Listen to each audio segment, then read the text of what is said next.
Good evening. You're watching the main news on HOY International Business Channel. I'm Maisy Mok. Here's a look at tonight's top stories. Hong Kong lowers its growth forecast again as authorities blame external uncertainties for the sluggish performance. MTR to step up disinfection in train compartments following alleged sighting of bedbug on Airport Express service. Israel agrees to pause fighting in Gaza Strip for a few hours every day, but rejects a ceasefire. The government has lowered its economic growth forecast for the second time this year. It now expects the economy to expand 3.2%, down from the upper limits of 5.5% in the initial estimate in February. Janice Low reports. For the second time in months, the government has downgraded its full-year growth prediction. Gross domestic product is now forecast to expand 3.2% in 2023, down from the previous range of 4 and 5%. That is also substantially lower than the 4.1% growth recorded in July to September, suggesting the fourth quarter figure could worsen. Government economist Adolf Leung described the latest estimate as a sustainable one. He explained that the gloomy external environment was partly to blame for the downward adjustment, especially when the U.S. Federal Reserve could further raise interest rates to bring down domestic inflation. Leung was also asked about the outlook of the city's property market, just one day after a Tongcheng residential site failed to attract a single tender. The plot, owned by the MTR Corporation, had drawn 32 expressions of interest from developers, but none of them followed through at yesterday's deadline. The property market or land prices, they are subject to a number of factors, such as the macroeconomic environment, interest rates, as well as demand and supply. So at this point, in the short term, the sentiment will remain quite cautious. Leung added that in the short term, Hong Kong's economy will continue to be driven by inbound tourism and private consumption. Janice Low, Cable News. The Justice Secretary has given his staunch backing to the city's judges, saying they are capable of handling the forthcoming national security trial of media mogul Jimmy Lai. Paul Lam's comments followed suggestions that the trial will be moved to the mainland. We should not speculate on matters which have not taken place. That was Secretary for Justice Paul Lam's response when asked whether the national security trial of media tycoon Jimmy Lai will be conducted in a mainland court. Lai, who will stand trial next month after 3 years in remand, returned to the spotlight this week after 10 senior Catholic officials from overseas called for the 75-year-old's immediate release. The petition followed a bill proposed by U.S. lawmakers to sanction Hong Kong judges proceeding in national security trials. Former government advisor Lau Siu-kai claimed the undue pressure on judges could force Beijing to invoke Article 55 of the security legislation. The clause states that the central government can take over a case if the SAR has difficulty exercising jurisdiction or enforcing the law effectively. Lam tried to play down the situation today, saying Article 55 will only be invoked in extreme situations. I'm 100% confident that Hong Kong's courts are capable of handling Lai's case, he declared. The Justice Chief had earlier given a speech at the Hong Kong Legal Week, which concluded this afternoon. And let me draw an analogy. Injection of vaccine may be seen as an encroachment on the human right of bodily integrity. But the purpose of vaccination is not to cause any pain or suffering. Acts endangering national security are similar to viruses, and national security law is the vaccination. At the same event, Liaison Office Deputy Director Liu Guangyuan slammed U.S. lawmakers for the proposed sanctions, which also cover prosecutors. Such a despicable move is brilliantly violating the principle of international law and the spirit of the rule of law. It's nothing short of ridiculous, shameless, and ill-disposed act. Liu insisted that such acts of intimidation will not suppress the city's rule of law. The MTR Corporation said it will step up cleaning of its train seats after an alleged bedbug sighting on an airport express service, Janice Yu reports. Fears of a bedbug infestation in Hong Kong were stoked after this photo went viral on social media. The photo, purportedly taken on an airport express train, showed what appeared to be a bedbug on a passenger seat. Many began comparing the incident to the recent outbreak in South Korea and wondered if the insect has made its way to the city through inbound travelers. The MTR Corporation said it received a passenger report at around 9 p.m. last night about the sighting. While staff were unable to spot the insect on board, the train was taken to the depot for a high-temperature deep clean.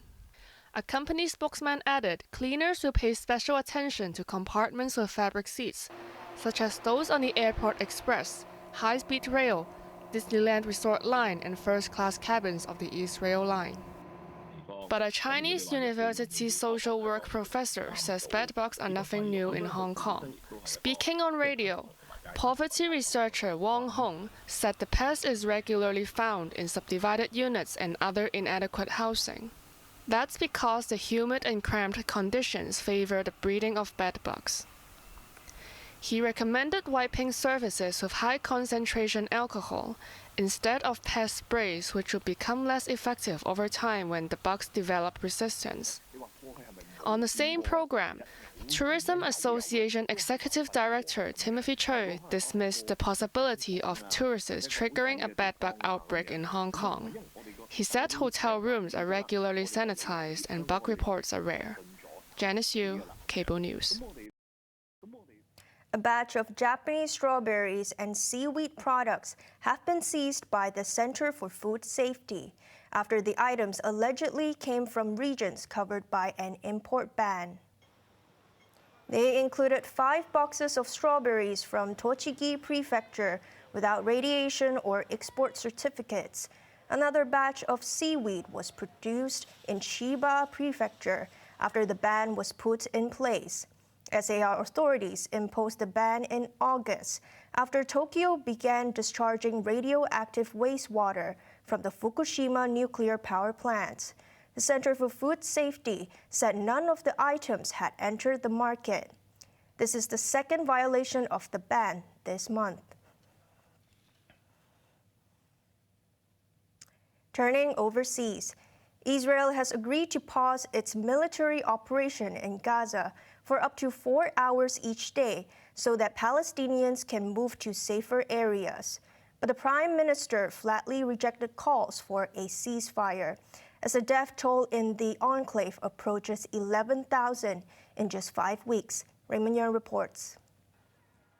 In a press briefing, U.S. National Security Council spokesman John Kirby confirmed that Israel has agreed to pause fighting in the Gaza Strip for a few hours each day so that civilians could flee.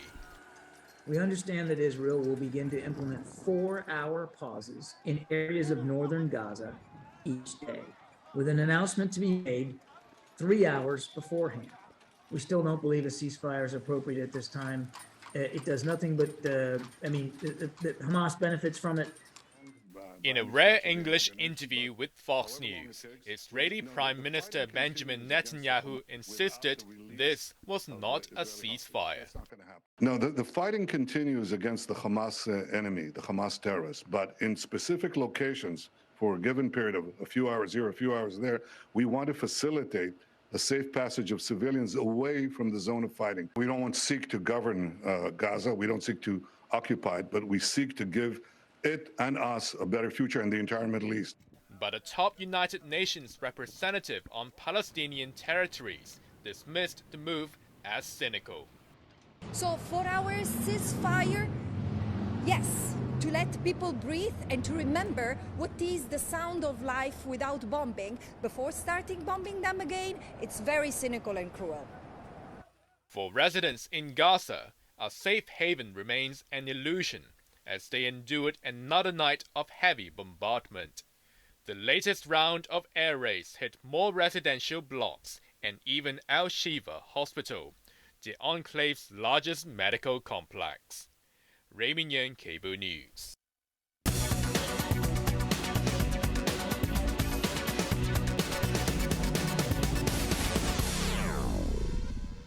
Vice Premier Fong has kicked off 2 days of talks with U.S. Treasury Chief Janet Yellen in San Francisco.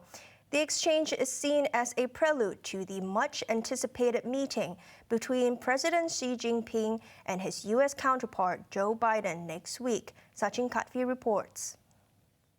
In another sign of improving ties, Vice Premier Fong met U.S. Treasury Secretary Janet Yellen in San Francisco. Trade and economic issues highlighted the talks, which would take place over 2 days. The United States has no desire to decouple from China. A full separation of our economies would be economically disastrous for both of our countries and for the world. We seek a healthy economic relationship with China that benefits both countries over time. Speaking through an interpreter, He described the engagements as constructive. The top official in charge of the Chinese economy added both sides needed to steer their relationship back to a healthy and stable development. The high-level exchange was unlikely to produce any tangible breakthrough, but it could lay the groundwork for a much-anticipated meeting between President Xi Jinping and his U.S. counterpart Joe Biden on the sidelines of the Asia-Pacific Economic Cooperation Summit next week. Sachin Katvi, Cable News. Now let's take a look at the markets. The Hang Seng Index ended the day down by 308 points. To the top 10 active stocks, Tracker Fund was down 32 cents, while Tencent was down $4. Meituan was down $4.30, while Ping An was down 85 cents. To the forex trading against the Hong Kong dollar, euro is at 8.33, while the British pound is at 9.53. And to the UK market, the London FTSE is currently down 94 points. On to the weather now. It will be cloudy tomorrow with 1 or 2 patches of rain. Temperatures will range between 24 and 27 degrees. Cooler weather is expected from Sunday onwards. That's our main news for Friday night. Join us for more news at 11. I'm Maisy Mok. Thanks for watching. Good night.